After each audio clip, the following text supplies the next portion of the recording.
चलो guys welcome back to reacts. और India में ना बेवकूफ़ियाँ बहुत ज़्यादा हो रही हैं और ऐसा लगता है कि बहुत चीज़ों को कवर अप करने के लिए और भी ज़्यादा बेवकूफ़ी वाली बातें बोली जाती हैं। तो नन अदर देन आपने बहुत सारे लोगों ने शायद देखा होगा, हमारे मेन स्ट्रीम मीडिया पे आते हैं दीपक वोरा जी, जो कि एम्बेसडर रह चुके हैं टू वेरियस कंट्रीज़। ये अलग बात है, उनमें एम्बेसडर वाली कोई बात नहीं है। आज उसको एक्सप्लोर करेंगे। तो सबसे पहले बेवकूफ़ी नंबर 1 से चालू करते हैं। कि अमेरिका को भारत की जरूरत है, लेकिन पहली बार मैंने ये देखा मार्को रूबियो से मुलाकात में कि भारत अमेरिका में जाकर 20 अरब डॉलर निवेश करने वाला है। ये इतनी बड़ी उपलब्धि है कि बता रहा है कि भारत का डंका पूरी दुनिया में बजता है। और अब तो ट्रंप साहब मोदी जी को मुलाकात के लिए बुला भी रहे। हो सकता अरे आदर्श भाई, मतलब तुम क्या बेवकूफ़ी सी बात की है। कोई यहाँ से पैसे ले जाके बाहर इन्वेस्ट कर रहा है, इससे ये दिखता है कि उसका यहाँ पे ही कॉन्फिडेंस नहीं है कि इंडिया में क्या हालचाल है, कि पीपल कंपनीज, यही तो प्रॉब्लम है आज के डेट में हमारे यहाँ, कि कंपनीज यहाँ नहीं इन्वेस्ट कर रही, पैसा बाहर ले जा रही हैं। तो ये उपलब्धि कैसे हुई? क्या बोला जा रहा है? बाहर मत जाओ, ठीक है, पेट्रोल डीजल मत खर्च करो, मत ज्यादा खर्च करो, ठीक है, यूज मत करो ज्यादा क्योंकि बाहर से आता है। इंपोर्ट मत करो, गोल्ड सिल्वर मत खरीदो क्योंकि बाहर से आता है।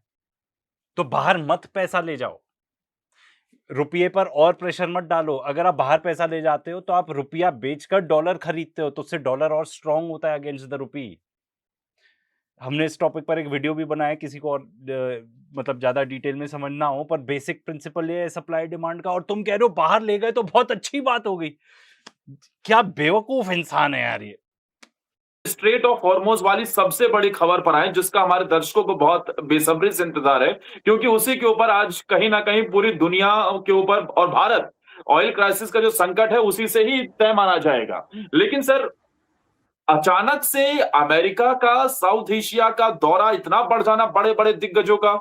तो ट्रंप पहुंचते हैं चीन, फिर उसके बाद पुतिन पहुंच जाते हैं भारत में, मार्को रूबियो आ जाते हैं, और इसके अलावा भी लगातार एक के बाद एक बयानबाजियों का सिलसिला। मोदी जी को अमेरिका का निमंत्रण मिल जाता है। ये सब अचानक से क्या संकेत दे रहे हैं, क्या हो रहा मैं है ये? बता देता हूँ।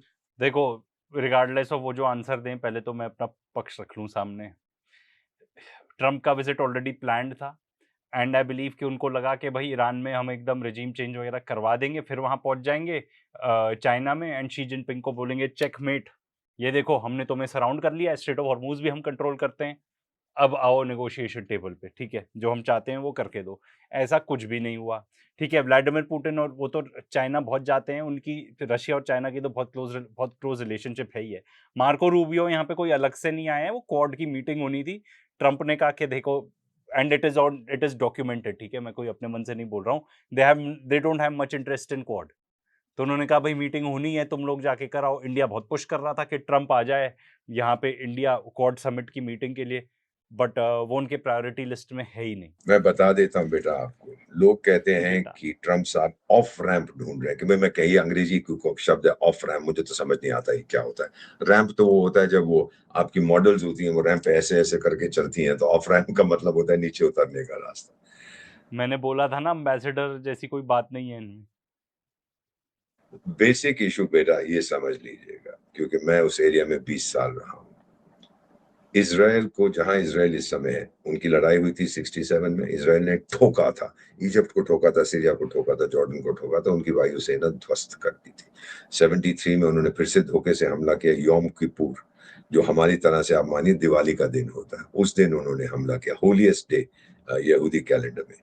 इसराइल को तकलीफ हुई, लेकिन फिर इकट्ठे होकर उन्होंने ठोकना शुरू किया। इकट्ठे होके नहीं, उन्होंने भीख मांगी थी अमेरिका को कि भाई तुम दे दो प्लीज वेपन्स, हमारी यहाँ पे हालत खराब हो रही है, हम खत्म हो जाएंगे। अमेरिका ने बोला नहीं, तो उसके बाद उन्होंने न्यूक्लियर धमकी दी, हम तो न्यूक्लियर बॉम्ब यूज कर देंगे इजिप्ट के अगेंस्ट अगर आपने अभी सप्लाईज नहीं भेजे तो। फिर उन्होंने काफी कुछ वहां पे हासिल कर लिया। अब बेटा इसमें क्या है कि ये जो इस समय सिचुएशन है, इसराइल 48 में जब पैदा हुआ था तब भी अरब देशों ने उस पर हमला किया था। इसराइल भिड़ गया था उनके साथ 67 में, 73 में, 3 बार तो वो लड़ चुका है। एंड नकबा हुआ था उस टाइम पे, जो आज के डेट में जो जेनोसाइड चल रहा है ना, तब से कंटिन्यूड है। ये भी तो बताओ, इसराइल बना कैसे बन गया? एकदम से ऐसे देश कैसे बन गया जब उससे पहले प्रीसीडिंग इवेंट्स ही ना रहे हों? एंड ये कहा जाता है किसी भी देश ने मदद नहीं करी एंड इसराइल में जितने भी सोल्जर्स थे ना आईडीएफ, उस टाइम पे टेररिस्ट ही थे सब, ठीक है? उनको पूरी ट्रेनिंग मिली हुई थी वर्ल्ड वॉर 2 के दौरान, ठीक है? पूरे सप्लाइज़ आए, चेकोस्लोवाकिया से आए, यूएस से भी आए supplies, although they deny it but it's documented, it's out there. ठीक है, इनके खुद के अकेले की बस की कुछ है ही नहीं, लीच की तरह चिपके हुए हैं अमेरिका को, वहां से पैसे लिए रहते हैं। इजराइल क्या भरोसा करता है? इजराइल का दुश्मन कौन है? अब जो अरब देश हैं वो इब्राहिम अकॉर्ड्स जो हैं, क्योंकि ये सब इब्राहिम के सपुत्र हैं, ये कोई उससे निकला है कोई उससे निकला है, तो सब कहते हैं इब्राहिमिक अकॉर्ड्स जो किए थे इजराइल ने साइन किया था। उसने इजिप्ट के साथ कैंप डेविड पीस ट्रीटी कर ली थी, फिर इसके साथ उसके साथ। तो ट्रम्प साहब ने ये कहा है कि इब्राहिमिक अकॉर्ड बड़ी अच्छी चीज है, सबको साइन करना चाहिए और ईरान को भी साइन करना चाहिए। ईरान की दुश्मनी इजराइल के साथ है और इजराइल को डर लगता है ईरान से। अगर आप सोचें कि पैलेस्टाइन का जो इशू है वो एक बड़ा सर इमोशनल इशू है बेटा अरबों के लिए, लेकिन ये तो बहुत दूर बैठा हुआ है। सुनते जाओ मैं क्या बोल रहा हूँ। तो 1800 किलोमीटर तू क्यों फुदक रहा है बे इतना पैलेस्टाइन के ऊपर? तो यहाँ पर और कुछ काम नहीं है? हाँ है, मैं इस्लामिक समुदाय का चौधरी बनना चाहता हूँ। बाकी सब लोग तो पैलेस्टाइन पैलेस्टाइन करते हैं, लेकिन सुन लीजिए कुछ किया नहीं है उन्होंने। हम भी हाँ। बहुत पैलेस्टाइन के बारे में बात करते थे, 10-15 हजार रुपए भेज दिए उसको, बड़े खुश हो गए हम। बाकी देश भी और कुछ क्या कहते हैं कॉन्क्रीट नहीं किया। इसने क्या किया? हमास को बनाया, उसके दामाद हैं ईरान। अच्छा, इससे पहले कि आगे जाते हैं, थोड़ा रिवाइंड करते हैं। जो पैलेस्टीन का इशू है, it is a fight against colonisation. बड़े बड़े विद्वान such as John Mearsheimer, professor Mearsheimer, वो भी बता चुके हैं that it is the last phase of colonisation. तो वहां कॉलोनाइजेशन हो रहा है। इंडिया बाय वर्च्यू ऑफ के भाई हम भी कॉलोनाइज थे, हम उस चीज के अगेंस्ट हैं एंड होना चाहिए, वो हमारी पॉलिसी हमेशा से रही है। अब वो अलग बात है कि forget about this current government, उससे पहले भी हम बोथ साइड्स प्ले कर रहे थे, बट एटलीस्ट पब्लिकली तो था हमारा कि भाई हम, एंड अभी भी है बाय द वे, कि भाई 2 स्टेट सॉल्यूशन होना चाहिए। तो ऐसा कोई, it is not only an emotional issue. And Iran को उससे प्रॉब्लम है। ईरान को इसीलिए भी प्रॉब्लम है क्योंकि वो ग्रेटर इजराइल बनाना चाहते हैं। ग्रेटर इजराइल में पार्ट्स आते हैं, एंड होना तो सब अरब कंट्रीज को होना चाहिए इसमें प्रॉब्लम, क्योंकि ग्रेटर इजराइल में आता है आपके सऊदी अरेबिया का भी पार्ट आता है, टर्की का भी आता है, लेबनान भी पूरा हथिया लिया उसमें, सीरिया भी हथिया लिया, इराक तक आता है। तो एकदम बॉर्डरिंग हो जाएगा विद ईरान, तो वो सबके लिए प्रॉब्लम बन जाएगी, इंक्लूडिंग अस। इसीलिए उसको अपोज करते हैं। एंड अब ये जो बताने वाले हैं ना कि हमास को उन्होंने पैदा किया, ये वो, हमास हिजबुल्ला को ईरान ने पैदा ही नहीं किया, वो तो बस उसको सपोर्ट करते हैं। ये तो एक्चुअल मूवमेंट थी वहां पे, क्योंकि देखो गाजा कॉलोनाइज्ड है, पूरा पैलेस्टीन कॉलोनाइज्ड है, इसीलिए हमास बना। एंड उसको बाय द वे इजरायलीज ने फंड किया, ठीक है। सेकेंडली, जो हिजबुल्ला है वो कैसे बना? क्योंकि 1982 में बना है हिजबुल्ला। तब तक तो ये इजराइल ने जाके इन्वेड ही कर लिया था लेबनान को, साउथ लेबनान खास तौर पे। तो वो ऑर्गेनिक मूवमेंट था कि भाई इन लोग को हटाओ यहां से। फिर जब ऐसा मूवमेंट बना तो फिर ईरान ने भी सपोर्ट करना चालू किया। तो इट इज नॉट कि ईरान ने जाके ये सब प्रॉक्सीज बनाए हैं, वो तो एक्चुअल ग्रास रूट पे मूवमेंट है। वो ये लोग बताएंगे नहीं सच। और फिर हमला करवा, कई सालों से वो तंग कर रहे थे इजराइल को, हमला करवाया, इजराइल ने पलटवार करके हमास को खत्म कर दिया, निचोड़ दिया। फिर खत्म बिल्कुल नहीं हुआ है। अगर खत्म कर दिया होता हमास को, तो फिर अब जाके जो नेतन्याहू ने स्टेटमेंट दी है कि अब हम 70% ऑफ गाजा हथियाएंगे, इसका मतलब नहीं खत्म किया ना, they are still there. And यही तो बात है कि जब आईडीएफ हमास को नहीं खत्म कर पाती, ठीक है, एंड हमास क्या है, गाजा पट्टी है भाई छोटी सी, एक आप फुल मैराथन भागोगे तो पूरी लेंथ कवर कर लोगे गाजा की, ठीक है। वहां पे सब कुछ आप कंट्रोल करते हो, कुछ भी अंदर बाहर नहीं जाएगा उनकी परमिशन के बिना। ऐसी जगह पर भी जो मिलिशिया है, कोई आर्मी भी नहीं है, आप उसको नहीं खत्म कर पाते, उसको नहीं हरा पाते, तो फिर क्या ही है, मतलब आपकी दमी कितनी है? सिंपल बात है, आपको सिर्फ बच्चों को मारना आता है, निहत्तों को मारना आता है, रेप करना आता है। ईरान ने कहा यार मैं तो बड़ा अच्छा देश हूं, मैं तो किसी पे हमला नहीं करता, चल एक और खड़ा करते हैं, हमारी दामाद ब्रिगेड। वो दामाद ब्रिगेड थी हिजबुल्लाह। लेबनान को उन्होंने हड़प कर लिया। पूरी तरह से। लेबनान को हड़प कर लिया। आज के डेट में जाके देखो, इजराइल फुल स्केल लेबनान का इन्वेजन कर रहा है। ठीक है, लेबनीज आर्मी कुछ भी नहीं कर रही, कुछ भी नहीं कर रही। वाई? क्योंकि they are fully compromised. Army ऐसी है कि तुम फाइट नहीं कर सकते जब तुम्हारा आधे से ज्यादा देश हथियाने में लगा है दुश्मन। हिजबुल्ला लड़ाई कर रहा है, तो भाई वहां के लोग भी रिकॉग्नाइज करते हैं कि अब कि भाई हिजबुल्ला ही है जो लड़ाई कर रहा है, आर्मी वार्मी तो हमारी किसी काम की नहीं है। वहां की तो सरकार भी हिजबुल्ला की थी, फिर इसराइल पे हमला करना शुरू, इसराइल ने अब ठोका, और हर रोज वो लेबनान में घुस के मारता है हिजबुल्ला को। मुझे एक इजरायली रिटायर्ड एम्बेसडर, मैं उनकी बहुत इज्जत करता हूँ, बहुत अच्छे दोस्त हैं, तो उन्होंने मुझे ये कहा था कि आपके प्राइम मिनिस्टर ने जो कहा था वही हम करते हैं, हम भी घर में घुस के मारते हैं। अच्छी बात है। तो अगर मैं बोल रहा था ना, ये एम्बेसडर तो कहीं से लगते नहीं है। एंड जहाँ तक बात है घर में घुसने की, तो भाई बहुत सारे वायरल वीडियोस हैं अभी। ठीक है, किस तरह से हिजबुल्ला एफपीवी ड्रोन्स यूज कर रहा है, इजरायलीज की हालत खराब है उसके वजह से। आयरन डोम बैटरीज 3 या 4 खत्म कर चुके हैं inside of Israeli FPV drones. छोटे $50-100 के होते हैं, मतलब कितना हो गया? इतने कम प्राइस की इक्विपमेंट। ठीक है, उस पे एक कॉर्ड लगी रहती है, देखने वाले हो पर्टिकुलर वीडियोस। ठीक है, ये फाइबर से ही चलते हैं बेसिकली। पूरी वायर जाती है एंड तक, जहां तक आपका टारगेट है वहां तक। तो आपको एकदम एग्जैक्ट लाइव विद प्रिसीजन मिलता रहता है कि एग्जैक्टली कैमरे से कि भाई कहाँ जा रहा है कैमरा। आप उसको एक वीडियो गेम की तरह वीआर गॉगल्स पहन के सॉर्ट ऑफ उसको ऑपरेट कर सकते हो। ठीक है, एंड उस पे जो एक्सप्लोजिव रहता है वो टैंक्स वैंक्स को भी उड़ा देता है। एंड इसमें सबसे इंपॉर्टेंट बात, सॉरी ये तो भूल गया था बताना, कि जो केबल है तो उससे कोई ऐसे रेडियो सिग्नल नहीं है, तो ये लोग पकड़ भी नहीं पाते उनको। ये हालत है इजरायलीज की, और ये कह रहे हैं घर में घुस के मार दे मेरा ये फ्रेंड वो फ्रेंड।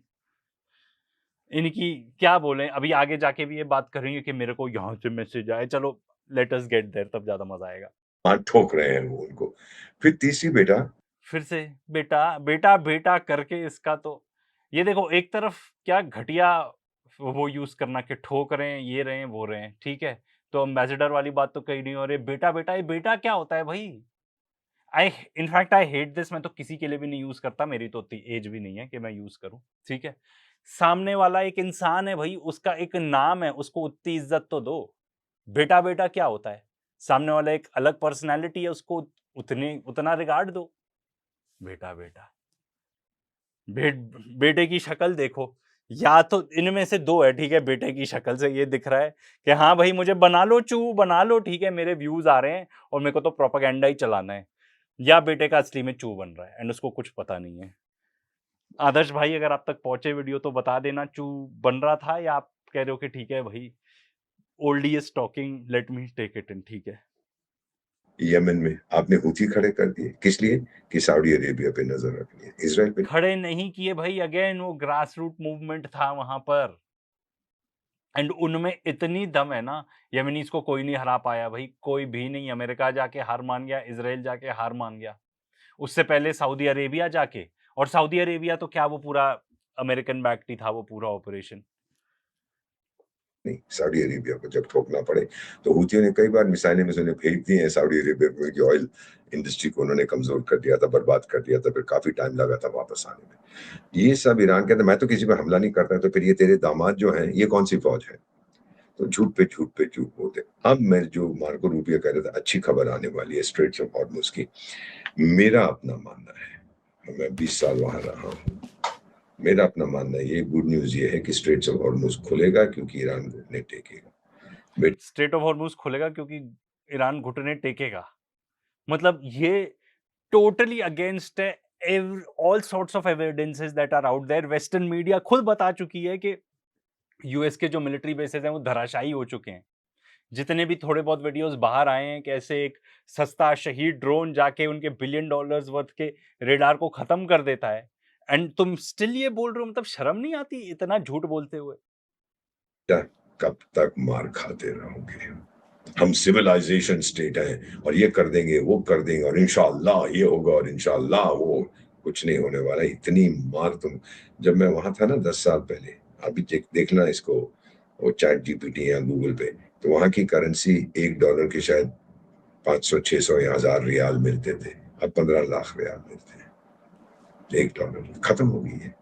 तो ठीक है, इस बात को हम डिनाई नहीं कर रहे हैं कि फुल फ्लेजेड इकोनॉमिक वॉर भी वेज किया जा रहा है, बट आप वहाँ की वीडियोस देख लो जो आती हैं, एंड इनफैक्ट रेड माइक का देख लो यार, रेड माइक मीडिया ग्रुप है इंडिया में, आप जाके उनका देख सकते हो, उन्होंने इंटरव्यूज करे हैं वहाँ पे जाके, ठीक है, वहाँ की कवर की है उन्होंने, इनफैक्ट एक रोहित उपाध्याय के साथ पॉडकास्ट किया है रेड माइक में, जो मुझे उनका नाम नहीं याद आ रहा, जो जर्नलिस्ट है main, you will be shocked.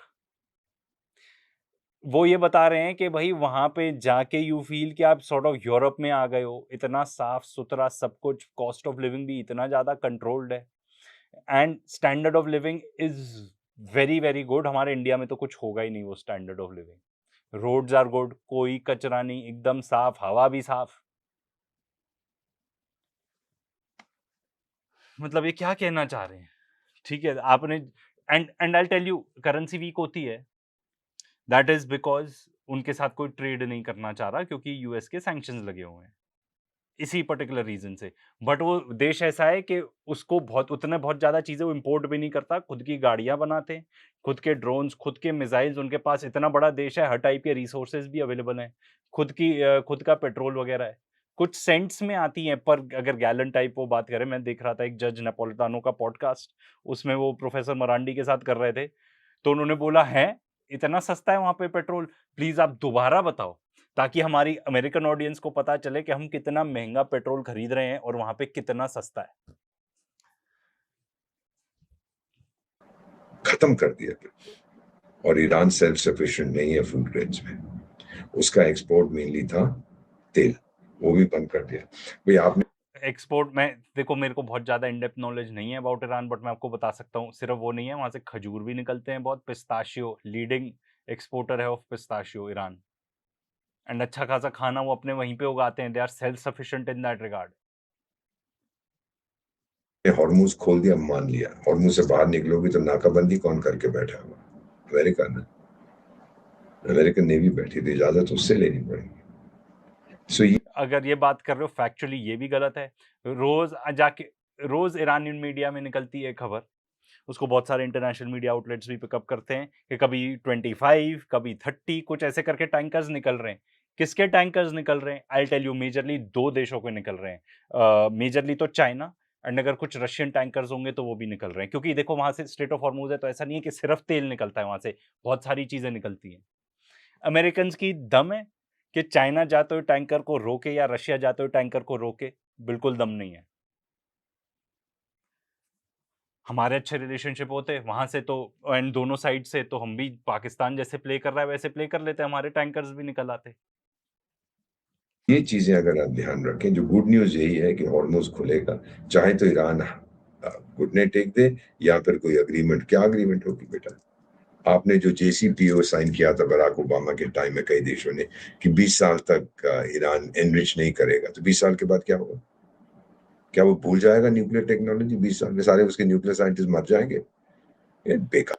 And ये जो JCPO वाली बात है कि उन्होंने इनरिच किया, तो भाई सबसे पहले तो JCPO में ये कंडीशंस थी, जो अग्रीमेंट हुआ था, जो ये बता रहे हैं कि आप सैंक्शंस रिलीफ करोगे, आपने किया ही नहीं, आपने ही तोड़ दिया अग्रीमेंट।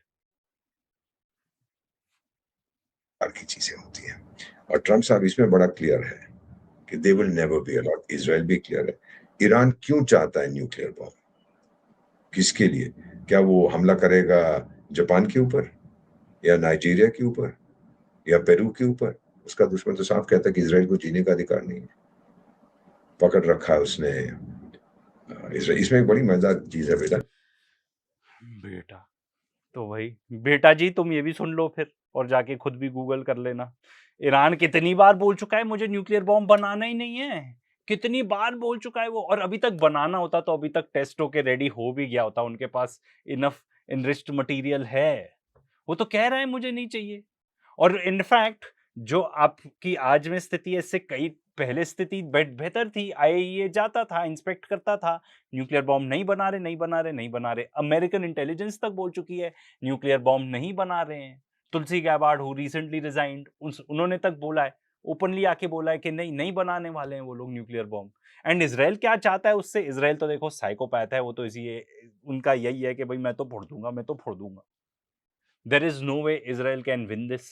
ठीक है, ट्रम्प भी फंस चुका है क्योंकि वो इजरायलीज के अगेंस्ट कॉम्प्रोमाइज्ड है। ईरान न्यूक्लियर बॉम्ब नहीं बनाना चाहता, एंड मोस्ट इंपॉर्टेंटली जो टाइप की डील, ठीक है हम चंगू मंगू को जो भी बोल रहे हैं, बट जिस टाइप की डील ईरान ने दी थी जब ओमान नेगोशिएट कर रहा था वॉर चालू होने से पहले, इतनी बढ़िया डील थी ना। मतलब officials are out open, in fact एक आई थिंक इंग्लिश है, वो ब्रिटिश ऑफिशियल है, मुझे नाम नहीं याद आ रहा, he is out in the open, even Omanis officials are out in the open saying कि भाई हमें बिलीव ही नहीं हो रहा था, इतनी अच्छी डील मिल रही है। उन्होंने वो सब ठुकरा दिया और अब हालत उनकी बहुत ज्यादा पतली है। तो ये मतलब मुझे समझ में नहीं आता भाई, ये ना यूपीएससी की वो जो होते हैं एडमिशन होते हैं उसमें इंटरव्यू वगैरह लेते हैं ये। नो वंडर एजुकेशन के ये हाल हैं देश में। सीबीएसई का एग्जाम ठीक नहीं हो पाता, नीट पेपर लीक हो जाता है, ठीक है सीबीएसई में भाई लोगों के रिजल्ट नहीं आ पा रहे यार, इतनी सैड बात है। यूपीएससी और सब एक एग्जाम माफिया बन चुकी है हमारे यहाँ, ठीक है, जो पेपर लीक वगैरह करवाती रहती है, ये असलियत। चलो भाई, sad state of affairs, and इस टाइप के झूठ भी बोलते रहते हैं ये। Until next time.